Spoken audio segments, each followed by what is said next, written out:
नमस्कार साथियों।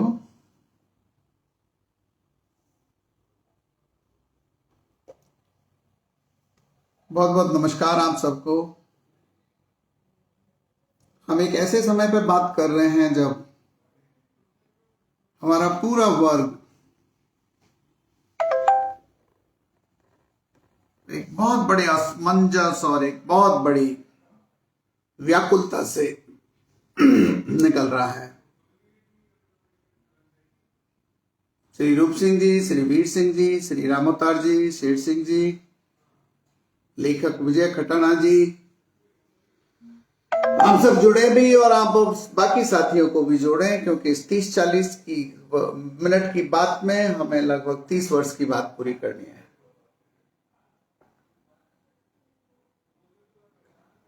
श्री हंसराम जी, श्री अरविंद जी, श्री हंसराज जी, श्री फागना साहब, श्री राजेंद्र गुजर बैंसला जी, श्री भान जी, मैं आप सबको नमस्कार करता हूं। और 12 तारीख के बाद 13, 14, 15 और इन सब विचारों से जो हम गुजर रहे हैं, उन सब के बारे में मैं खुल के पॉइंट टू पॉइंट सच क्या है, झूठ क्या है, इस सब के बारे में आपसे बात करना चाहता हूं। भाई मुकेश जी, भाई सत्यवीर बैंसला जी, भाई लोकेश बैंसला जी, हम जानते हैं कि सार्वजनिक मीडिया ने हमें बहुत ताकतवर बनाया है, लेकिन ये बड़ी दुधारी तलवार है। भाई उदल अवारा जी, गोविंद देवलैन जी, लक्ष्मणदर जी, एमबीसी का महाकुंभ हुआ पुष्कर में। कहते हैं कि दुनिया तो पुष्कर जाने की बाट जो होती है और पुष्कर गुजर की बाट जो होता है। सब उम्मीद ये कर रहे थे कि 5000 किलोमीटर अपने नेता की अस्थि विसर्जन की जो यात्रा हो रही है, उसके बाद इस पुष्कर से एक नई शक्ति का उदय होगा, समाज एक शक्ति प्राप्त करके उभरेगा, दुनिया में उसकी ख्याति बढ़ेगी, दुनिया में गुर्जर समाज एक आदर की दृष्टि से देखा जाएगा। तो मैं कहना चाहता हूं कि बहुत कुछ अच्छा हुआ, बहुत कुछ अच्छा और हो सकता था, और थोड़ा सा बहुत बुरा भी हुआ, निंदनीय हुआ। पर इस सारे प्रकरण पर जो निंदनीय था, जो मात्र 10% था, वो इतना छा गया कि आज एनसीआर से आए हुए लोग, विभिन्न प्रांतों से आए हुए लोग ये कह रहे हैं कि हम सदमे में हैं, हमें बुरा लग रहा है, हमारा मान जो बढ़ना चाहिए उसके बजाय हम अपने घरों पर दुखों का समंदर लेके लौट आए हैं। जो बहुत कुछ अच्छा हुआ, मैं उससे आपकी बात चालू करता हूं, क्योंकि समाज बहुत बार निराशा में गया है। आपसे अभी भी यही निवेदन करने आया हूं कि समाज बहुत बड़ी चीज है और हम उसके साथ, उसके सामने मच्छर और मक्खियों जैसे हैं, लेकिन जब इकट्ठे हो जाते हैं तो वही मधुमक्खी का छत्ता शक्ति बन जाता है। इस पूरे आयोजन में लोग अपने अपने साधनों से आए, लोग अपनी रोटियां स्वयं अपने साथ लाए, लोग अपने नेता को श्रद्धांजलि देने आए, और दीपदान का प्रोग्राम, शहीदों के पिंडदान का प्रोग्राम, गुजर गीतों की धमक, देवनारायण भगवान की गोठ में देवता और आने वाले उनके देवत्व को हमने आंखों देखा है। पूरे 5 संकल्प जो हमारे नेता और हमारी गुजर आरक्षण संघर्ष समिति जो 2007-2008 से चली आ रही थी, उन साथियों के साथ पुष्कर के घाट पर पढ़ी लिखी बेटी, कर्ज मुक्त समाज, स्वस्थ युवा, व्यसन मुक्त युवा, इस सबके संकल्प दिलाए। वो वीडियो हमने लाइव आपके साथ शेयर की है।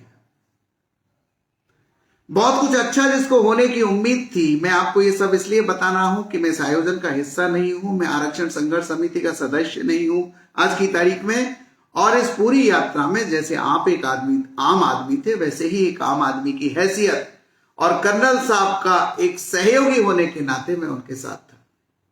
मैं आपको बता दूं कि 302 का मुकदमा कर्नल साहब पर और मुझ पर ही था। अब हमारे साथी, हमारे लीडर, हमारे पिता समान फिलोसफर चले गए हैं, तो वो मुकदमा मेरे पे अकेले पे है आज की तारीख में।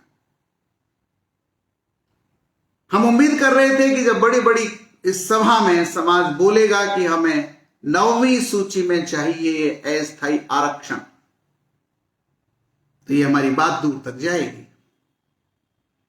हम सोच रहे थे कि हमें गुर्जर रेजिमेंट चाहिए और इस बात को इस मंच से उठाएंगे, लाखों लोगों के बीच में उठाएंगे, तो ये बात दूर तक जाएगी। और गुर्जर रेजिमेंट ना सही तो जैसे जनरल विपिन रावत की स्मृति में सैनिक अकेडमी बनी है, वैसे हमारे नेता की स्मृति में सैनिक अकेडमी बनेगी।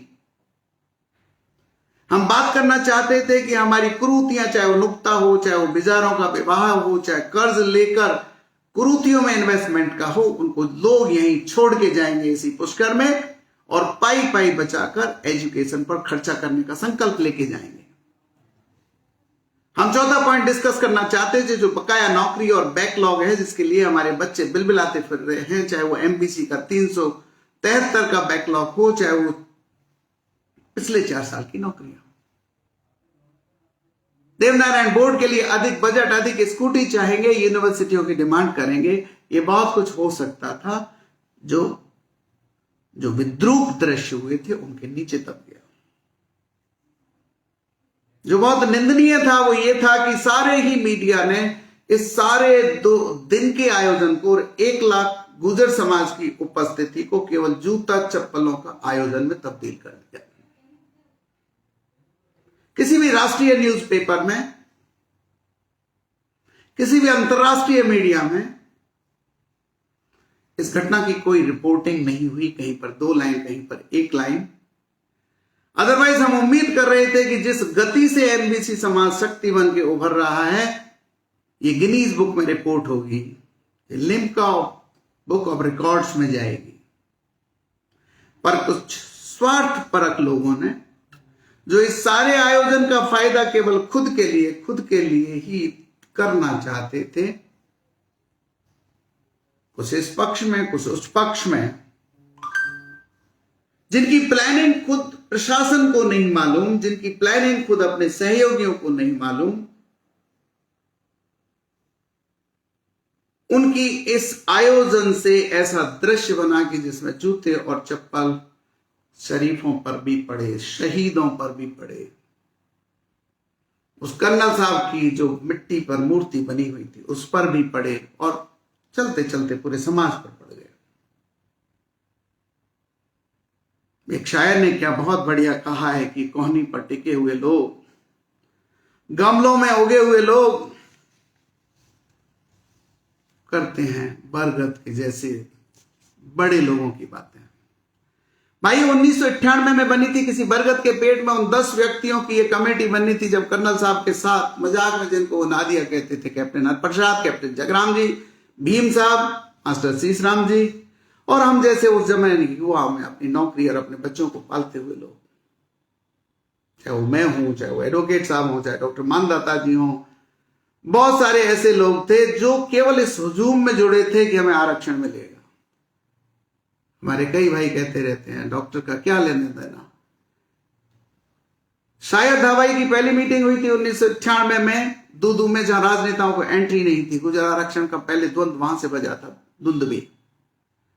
मैं इस मीटिंग का गवाह था। वो इतना शक्तिशाली संगठन था जिन्होंने कहा था कि मंत्रीगण खबरदार, हमारी मीटिंग में आए तो हम केवल और केवल आरक्षण मांगना चाहते हैं, हम किसी राजनेता को अपने सिर पर नहीं बिठाना चाहते। अमरूदों के बाग में रामगोपाल गार्ड जी के द्वारा बुलाया हुआ एक बहुत ही लाखों गुर्जरों के सम्मेलन का संचालन मैंने किया था और अगले दिन अखबारों की हेडलाइन में यह था, कितने शालीन है गुर्जर, एक पत्ता नहीं टूटा, जयपुर में शांति से आए, अपनी बात कही और अपने घर लौट गए। हमने उसमें से इज्जत कमाई। 2007 में भी मैं हालातों के लिए एम्बुलेंस लेके गया था, लेकिन जब वहां चारों तरफ बिखरी हुई लाशों को देखा तो एम्बुलेंस, दवाएं, ये सब छोड़ के समाज की वकालत करने लगे और स्वयं ही प्रवक्ता बन गए उस हालातों में उस भीड़ को आंदोलन का हिस्सा देने के लिए। रामलीला मैदान पर 3 दिसंबर पर 5 लाख की भीड़ और 11 लाख के लोगों के लगभग जौनपुरिया जी के साथ वहां भी रैली की। मैं कहना यह चाहता हूं कि समाज बहुत बड़ा है, छोटे छोटे संगठन बहुत हैं, व्यक्ति तो हम बूंद के बराबर हैं। अपने अहंकार में पूरे समाज को ना खोएं। इतिहास में ऐसे बहुत मंजर आए हैं जब लम्हों ने खता किए और सदियों ने सजा पाई है। ऐसी एक मीटिंग टोंक में हुई थी जब इंदिरा गांधी प्रधानमंत्री थी और एसटी का आरक्षण देना चाहती थी। एक प्रधान जी खड़े हुए और उन्होंने पूरे पंडाल में भाषण दिया कि जो चमार बनना चाहे यहां बैठ जाए और गुजर का जाया है तो बाहर आ जाए। ये बात है 30 साल पुरानी। एक मीटिंग थी ज्ञानी के नगड़ा में जहां पर यही 6% हमारे घर में मिलने आ रहा था और हम में से पत्थर मारने वाले पीछे खड़े हो गए थे। कर्नल साहब उस समय जिंदा थे और उन्होंने कहा था हमें 6% नहीं चाहिए, 6% नहीं चाहिए। लम्हों ने खता की और सदियों ने सजा पाई। भाई और बहनों, इस निराशा से हमें उभरना है। पिछले 4 दिन से जो कुछ सोशल मीडिया पर चल रहा है वो ना आपके हित में, एक पक्ष के हित में है, ना दूसरे पक्ष के हित में है, ना जो आज नए नेता बनना चाह रहे हैं उनके हित में है। केवल एक ही समाज बदनाम हो रहा है, चाहे बाई भुजा को काटो चाहे दाई भुजा को काटो। मुझे याद पड़ता है जी कैप का एक बड़ा अच्छा सा स्लोगन है कि इस जागृति से हमें कुछ मिला है तो यह है कि समाज जाग गया है, समाज चल पड़ा है। धन्य हमारे बहुत सारे लोग, पुष्कर में भी उस दिन राष्ट्रीय गुर्जर समन्वय समिति के राष्ट्रीय अध्यक्ष बैठे थे। यूपी, हिमाचल, पंजाब, गुजरात, महाराष्ट्र, अहमदाबाद, वहां से बहुत सारे पूर्व विधायक और मंत्री हमारे बीच में बैठे हुए थे। उनका नाम भी नहीं पुकार पाए क्योंकि संचालन किन्हीं और के हाथ में था और हम उसका हिस्सा नहीं थे। आपको मैं बताऊं, गुजर इंटरनेशनल के कुछ प्रतिनिधि आए थे। एक हैं हमारे ट्रिस भाई, सोनियाल MP साहब के बेटे हैं। उनकी अपनी एयरलाइन है अमेरिका में। जिक्की हमारा एक संगठन है जो व्यापारिक लीडरशिप डेवलप कर रहा है। लाइब्रेरी बनाने वाला हमारा एक संगठन है जो जगह जगह लाइब्रेरी बना रहा है। छात्रावास कल्याण समिति राजस्थान में बनी है और टोंक से लेके बांगसूर से लेके भरतपुर से लेके अलवर से कम 2 करोड़ के काम अलग अलग जगह लोग अपने अपनी जेब से पैसे इकट्ठे करके कर रहे हैं और उनमें हम भी भागीदार हैं। मैं कहना यह चाहता हूं कि चाहे महासभा हो, चाहे महासभा हो, चाहे गुर्जर परिषद हो, ये सब एक जगह बिठाने का काम राष्ट्रीय गुर्जर समन्वय समिति कर रही है और उसका राष्ट्रीय कार्यकारी अध्यक्ष होने के नाते, आपका भाई होने के नाते, पिछले 30 साल में शायर धाबाई, राम गोपाल गार्ड, कर्नल साहब और आज की तारीख में पूरे समाज के उत्थान में साथ साथ चलने के कारण मुझे तकलीफ है। एक डॉक्टर के नाते मुझे कुछ नहीं चाहिए, एक चिकित्सक के नाते अपना परिवार, अपने बच्चे सब कुशल हैं, लेकिन जब तक कौम का स्वाभिमान नहीं जगे, इस तकलीफ के कारण हम आंदोलन में हिस्सा बने। बहुत सारे लोगों को आरोप लगाना बड़ा आसान होता है साहब। बहुत सारे लोग हवा में उछाल देते हैं, आरोप उछाल देते हैं। डॉक्टर साहब ने ये कर लिया होगा, डॉक्टर साहब ने वो कर लिया होगा, डॉक्टर साहब को फलाने ने ऐसा कर दिया होगा। मित्रों, कुछ लोग होते हैं जो सांचों में ढल जाते हैं और कुछ ऐसे होते हैं जो सांचे बदल जाते हैं। 30 साल से चुनाव क्यों नहीं लड़ा? क्योंकि हमारी प्रायोरिटी समाज के उत्थान की थी। 2014 पर पीलूपुरा के आंदोलन में जब हम ठंड में ठुकर रहे थे, राजस्थान पत्रिका के कोठारी जी एक बहुत अच्छी सलाह देके गए थे, मैं आपसे भी शेयर करना चाहता हूं। डॉक्टर, आपका समाज, आपकी आरक्षण संघर्ष समिति ये रेल की पटरियां कब तक उखाड़ती रहेंगी? एक सलाह देता हूं, पूरा समाज इस बात से उद्धार में चला जाएगा, उसका सब आदर करने लगेंगे, और वो है कि आपके गुर्जर के बच्चे और आप गुर्जर लोगों को एक बार नमस्कार कर लें, आगे से लोगों को आदर देना चालू कर दें, और आपकी मेन ताकत जल, जंगल, जमीन और दूध है, अपने दूध को बिजनेस में कन्वर्ट कर दें। ऐसा ही सलाह एक बार पनगड़िया ने दिया, जो नीति आयोग के अध्यक्ष थे। राजस्थान यूनिवर्सिटी में हमने आयोजन किया और उन्होंने कहा, देश में ऐसे बहुत से लोग हैं जो आपके समाज की मदद करना चाहते हैं, आप उस हिसाब की लीडरशिप डेवलप करिए तो सही। उस उस हिसाब की लीडरशिप से मतलब केवल एमएलए एमपी से नहीं है। उस हिसाब की लीडरशिप से मतलब यह भी है कि हमारे व्यापारिक संघों में लीडरशिप हो, खेल संगठनों में हमारी लीडरशिप हो, व्यापार मंडलों में हमारी लीडरशिप हो, दूध का धंधा और दूध के काम पर हमारे जो डेयरी संघ बने हुए हैं उनमें लीडरशिप हो, और उनके मार्फत भी बहुत सारी नीतियों में परिवर्तन किया जा सकता है। राजनीतिक लीडरशिप भी बुरी बात नहीं है। हम मांग किससे रहे हैं? 30 साल तक राजनेताओं के सामने ही तो भीख मांग रहे हैं। सॉरी, मुझे भीख वर्ड यूज नहीं करना चाहिए, अधिकार मांग रहे हैं। लेकिन किसके सामने मांग रहे हैं? राजनीतिक लीडरशिप के मांग। तो राजनीति कोई अछूत विषय नहीं है। हमारे लोगों को राजनीति में होना ही चाहिए। हमारे बराबर का समाज है जाट समाज। जो लड़के आज इस लीडर की रैली में हैं, कल अपने दूसरी पार्टी के लीडर की रैली में भी वही जाते हैं। वो कहते हैं हमें सब पार्टियों में हमारे लीडरों को मजबूत करना है। एमबीसी समाज अभी तो बना भी नहीं है। इस एकता को तोड़ने वालों ने पहले ही रेवाड़ी और देवासियों का अलग से एक विमुक्त समाज बोर्ड बना दिया है। देवनारायण बोर्ड गुजरों के लिए, विमुक्त समाज बोर्ड उनके लिए। ये जो शक्ति इकट्ठी हो रही थी, इसको भी देख के लोगों को बेचैनी हुई कि ऐसे इसको कैसे तोड़ा जाए। मुझे पक्का विश्वास है कि इस साजिश में जिनके नाम से तोहमत मढ़ी जा रही है उनका लेश मात्र भी इन्वॉल्वमेंट नहीं होगा। और देश के बड़े नेता कभी नहीं चाहेंगे कि अपने श्रद्धेय इतने बड़े सामाजिक नेता के अस्थि विसर्जन में इस तरह की सीन हो।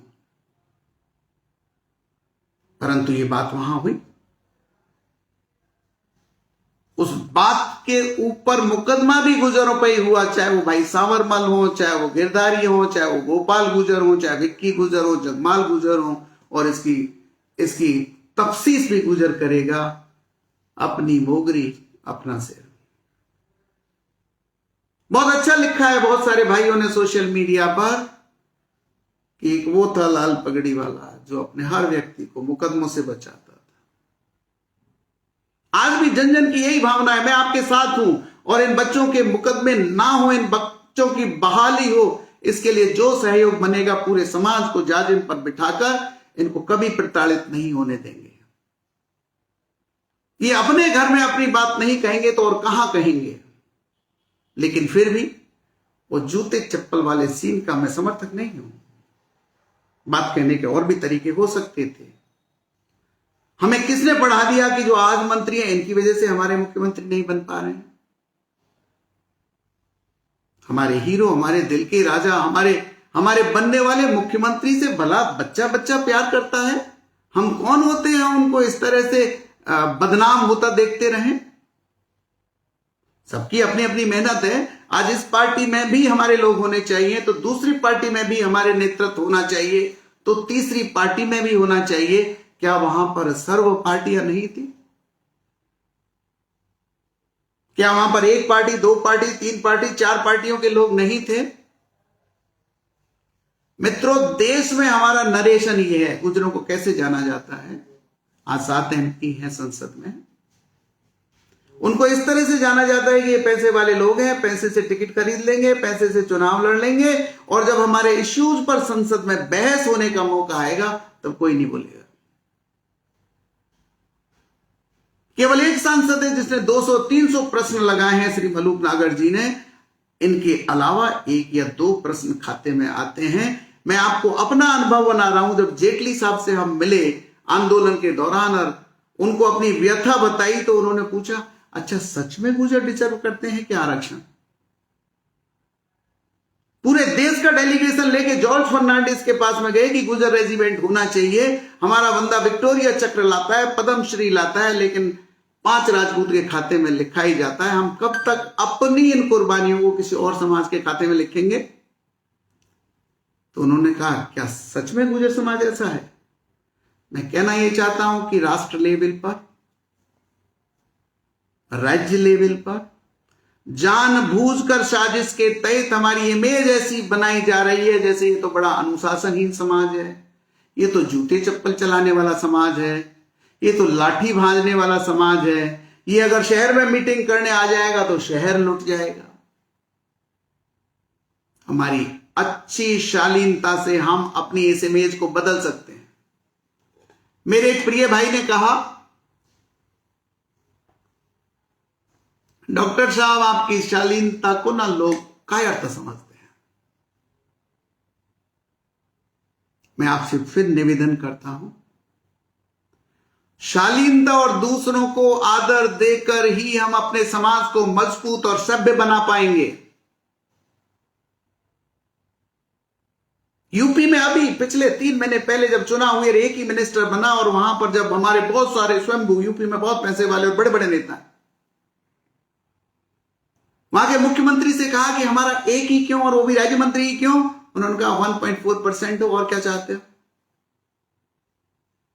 राजस्थान में भी चाहे हम 5.5% हैं, लेकिन जब तक हम दूसरे समाजों को अपने साथ नहीं मिलाएंगे, दूसरे समाजों को इक्वल आदर नहीं देंगे, तब तक राजनीति के भागीदार नहीं बन सकते। ये कितनी अचंभे की बात है कि 200-300 लोगों के इमोशंस के पेट्रोल को एक माचिस लगाई जाती है और हमारी 1 लाख की भीड़ को यूं उड़ा दिया जाता है हवा में। अगर हमारे 200 लोग नहीं भी समझ पाए थे तो हमारे 2000 लोगों को उनके साथ बैठ के, चाहे पूरी रात हम बैठते वहीं जाजिम लगा लेते, आइए आपकी बात सत्य है तो हम सुनते हैं, और इन नेताजी की बात गलत है तो इनको सुनाते हैं, और कोई राजकुमार जबरदस्ती बन रहा है तो उनको सुनाते हैं। कोई बात नहीं, वो काम वहां नहीं हो पाया तो आज नहीं तो कल होगा। पुलिस हमारे मुकदमों का निस्तारण नहीं कर सकती। हम तो खुद पुलिस से भिड़ने वाले लोग हैं। लालसोट में जब हमारे 4 भाइयों की हत्या हुई थी तो मैं उस दिन को याद करता हूं जब मैंने सबसे ज्यादा क्रोधित होकर भाषण दिया था कि सरकार इस मंत्री के हेलीकॉप्टर को या तो नीचे उतार दे, नहीं तो हम गिरा देंगे, क्योंकि इसके जाने से हमारे 4 भाइयों की हत्या हुई है।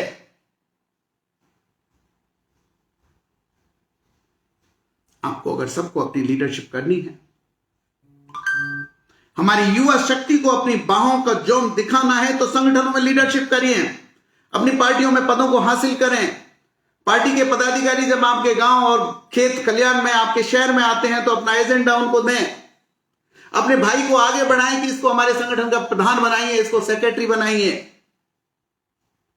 हम अपने ही मन में मगन होकर अपने घर में ही सोचते रहे कि हम अपने जिले के तो दादा हैं, हम अपने जिले की तो शक्ति हैं, पूछना पड़ेगा कि हम जयपुर में और दिल्ली में क्या है।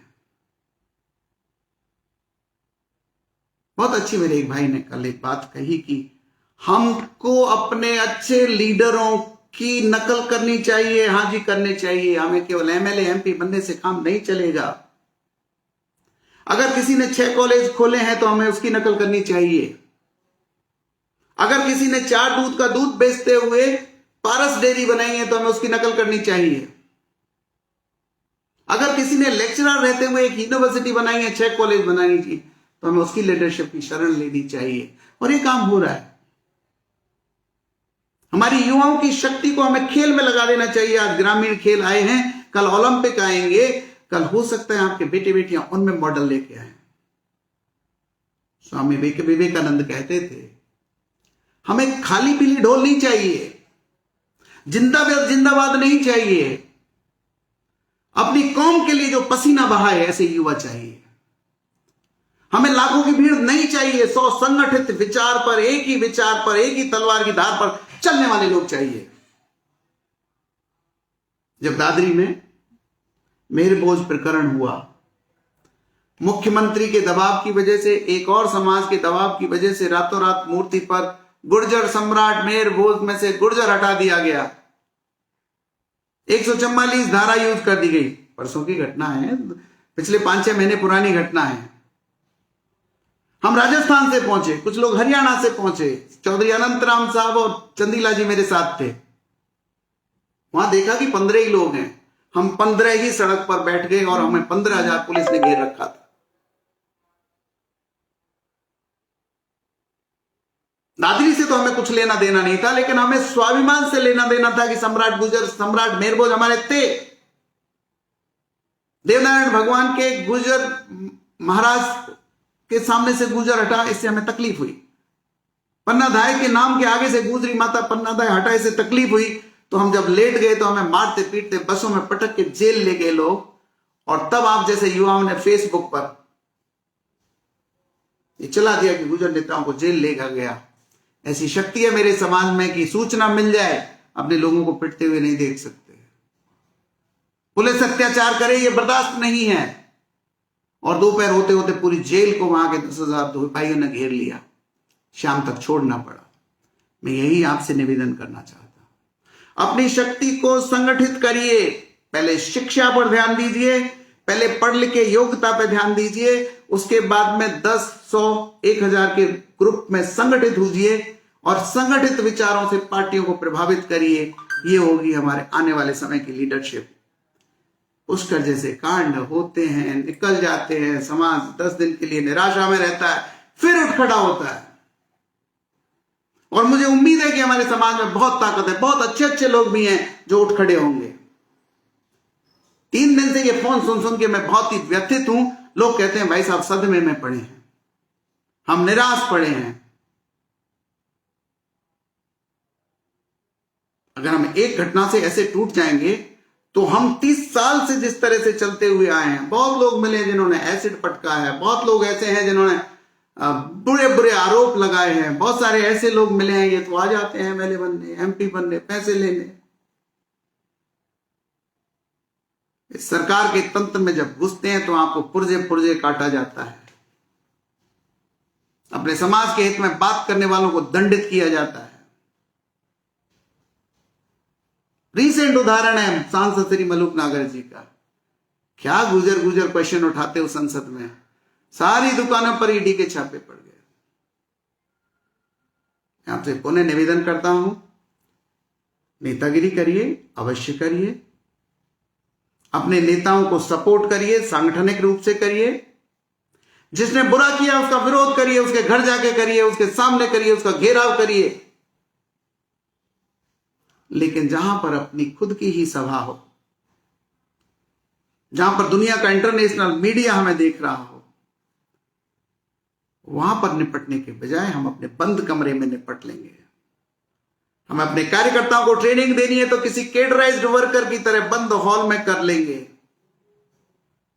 सार्वजनिक जगहों पर अपना फजीता करना और सोशल मीडिया पर अपना मन चाहे जैसे विचार लादने से हमें कुछ दिनों के लिए मौन धारण करना पड़ेगा। अपने पसीने बहाने हैं तो खेल में बहाइए। अपने व्यापार पर, अपनी पढ़ाई पर ध्यान दीजिए। आने वाले समय में और भी कंपटीशन एग्जाम आने वाले हैं। मैं अपनी बात समाप्त करूं उससे पहले आपको पुनः दोहराना चाहता हूं, सचिन जी किसी के टारगेट पे नहीं है। वो एक सर्वमान्य नेता है। उनके जन्मदिन पर 21 करोड़ लोगों के मैसेज आए थे, बल्कि हम बहुत गुजर गुजर करके उनको नुकसान करते हैं। उनकी खुद की भी आपसे यह दरख्वास्त होगी कि गुजर वो जो सब समाजों के काम आए, गुजर वो जो गरीब की रक्षा करे।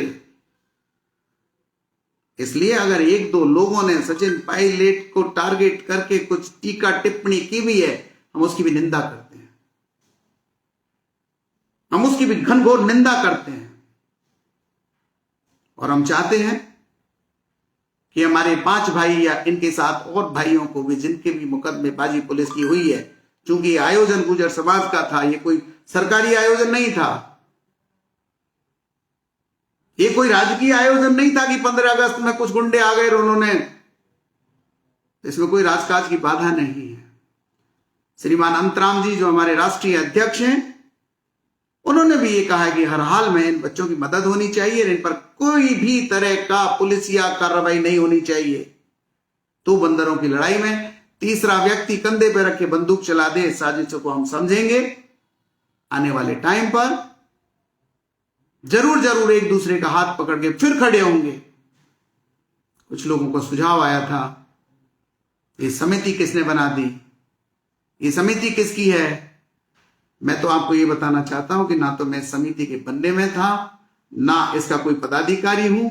मैं आपकी तरह एक साधारण गुजर की भावना लेके, कर्नल किरोड़ी जी की भावना लेके उस नेता को अपने अंतिम प्रणाम करने के लिए गया और मैंने पूरे समारोह में पूरी अपनी ताकत तन मन और धन से अर्पण की। मैंने देखा गुजरों का गौरव। 70 साल का व्यक्ति भी जब गुजर गीत गाता था तो उसकी बांह फड़कती थी। वो आपसे कुछ नहीं चाहता, वो केवल इसलिए आया था कि मैं अपने भाई के साथ में हूं। हमारी संस्कृति बेजोड़ है। ये मीडिया में आने लगे, ये आदरणीय बने, इसके लिए युवा भाइयों आपको थोड़ा सा ये इन पर और भी गौर करना पड़ेगा। हमारे कुछ साथी लिखते हैं गोपाल बस्सी की क्या गलती थी। मैं इन सब की विवेचना नहीं कर रहा। मैं वो 5 भाई और उनके साथ जो अन्य कॉलम लिखा हुआ है ना, वो निर्दोष हैं। आज नहीं, कोर्ट भी निर्दोष साबित करेगा। लेकिन हमसे एक बड़ी गलती हो गई। हमारे बच्चे थे, हम इनको स्टेज पर बिठा लेते, हम इनसे बात कर लेते। मैं ज्यादा हम कर रहा हूं। जिस भाई ने इनसे लात मुक्का की वो बुला लेते, क्योंकि मेरे पास तो कोई पावर भी नहीं था। ना तो मैं कार्यक्रम का संचालक था, ना मैं स्टेज पर था, ना कोई लालसा थी। पुरानी समिति के जितने भी लोग थे वो कर्नल साहब के लिए गए थे। वो अपने स्थान पर अपने अपने कुर्सियों पर बैठे थे। जब मामला बिगड़ने लगा तो हमने बहुत कुछ संभालने की कोशिश भी की। लेकिन आप जानते हैं कि वक्त और हालात और नदियां ये अपने बहाव से चलती हैं। कोई एक व्यक्ति के कहने से बदल जाए ऐसा होता नहीं है। आप में से कुछ लोग मानेंगे कि मैं इसके गेम में हूं, मैं उसके गेम में हूं। इस तरह से लेबल करके अपनी प्रति धारणाएं ना बनाएं। जिस व्यक्ति ने कर्नल किरोड़ी जी के साथ काम किया हो, राम गोपाल गार्ड के साथ काम किया हो, जिसने मेडिकल कॉलेज के टाइम पर 1985 में बारजीपीवीसी में पूरे गुजरों के सम्मेलन करवाए, उनको आज के इन युवाओं से प्रार्थना करने का, निवेदन करने का बस यही है, हम एक शक्ति बने और हम अपनी शक्ति को एक पाइपलाइन में डाल के तोप का रूप दे दें। धर्मराज भाई जी, पुष्पेंद्र जी, पुखराज जी, बातें बहुत हो सकती हैं, समय कम है, जिंदगी भी बहुत छोटी है। हमारे पास जो अगले कर्म करने वाले 10-1 साल और हैं, इसको उल्टा करिए कि अपने चिन्हित करिए ऐसे लोगों को कि आपसे हमें ये काम है, आपसे हमें ये काम है, आप हमें समय दीजिए, तो ये बहुत अच्छा लगेगा। हमारे सब मंदिरों को शिक्षा का केंद्र बना दीजिए। इस एक बिंदु पर ना अटकिए। ईश्वर करे हमारा प्रतिनिधित्व आने वाली विधानसभा में खूब बढ़े, हर प्रांत में बढ़े, इससे हमें कोई दिक्कत नहीं है। हमारा कोई भाई मुख्यमंत्री बने तो हमें इससे ज्यादा और जीवन में क्या चाहिए। 70 साल में प्रजातंत्र में नहीं मिला है, अब मिलेगा तो कितनी खुशी होगी। एक उम्मीद भी बंधी है कि जब एक आदिवासी महिला राष्ट्रपति बन सकती है तो केंद्र में भी हम कुछ बनने चाहिए। एक किसान का बेटा उपराष्ट्रपति बनना चाहिए तो हम डिजर्व करते हैं। 8 करोड़ की लगभग संख्या है। हमारी सारी शक्ति इन छोटे छोटी लड़ाइयों में ही चली जाएगी तो बड़ी बातें करेगा कौन। 2007 और 2008 की संसद की आप क्वेश्चन आंसर सीट तो निकाली है, हमारे बारे में बोला कौन। विधानसभा की क्वेश्चन आंसर निकाल लीजिए, हमारे पास बोला कौन।